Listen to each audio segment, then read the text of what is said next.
Go to where you're treated best. Hi everyone, Miss Bitcoin here. I have some good news and some bad news for you. So let's get the bad news out of the way. If you have paid any attention to what is going on in the world, you realize that things are getting very bad in many places. Let's look at a few examples.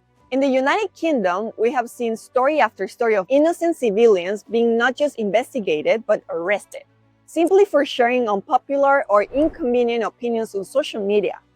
The government is supposed to protect free speech, not protect everybody's feelings.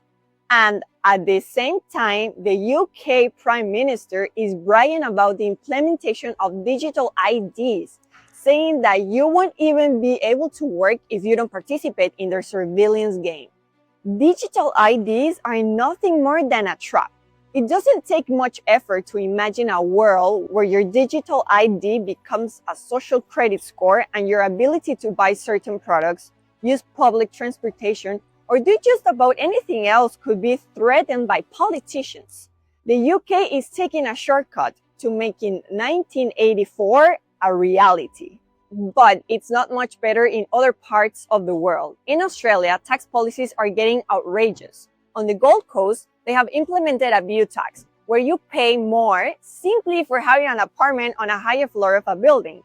It's an insane money grab by politicians, and your only escape is to move.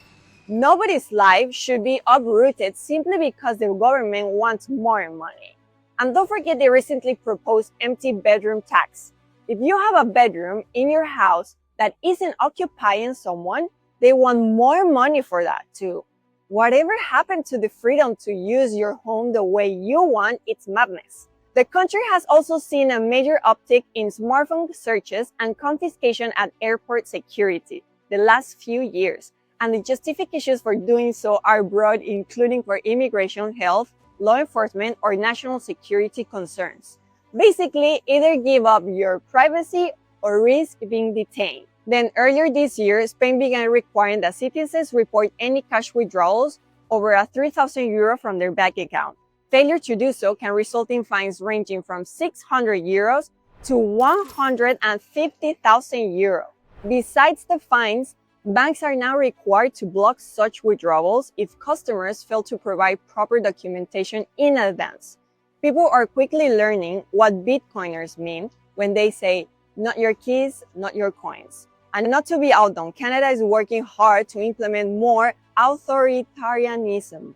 One province has made walks in the woods illegal, even on your own property. And if you're thinking the penalty is probably just a slap on the wrist, think again. Fines up to 20,000 can be imposed. The world is becoming darker and darker by the day as elites seek any measure to hold onto their power. But I told you, I have some good news too. And the good news is that you can just do things. First, Bitcoin fixes many of the problems that we see. When you adopt Bitcoin, you don't need anybody's permission to use or withdraw your funds.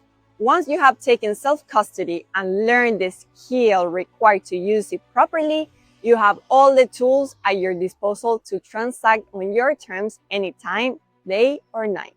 And new more private social media protocols like Nostr mean you can't be censored. Centralized social media companies have always been a bottleneck for free speech because if they want to continue operating, they have to play ball with these tyrannical governments. While you probably can't fully fathom the scale on which you are being tracked and monitored, I am so hopeful because better privacy options exist.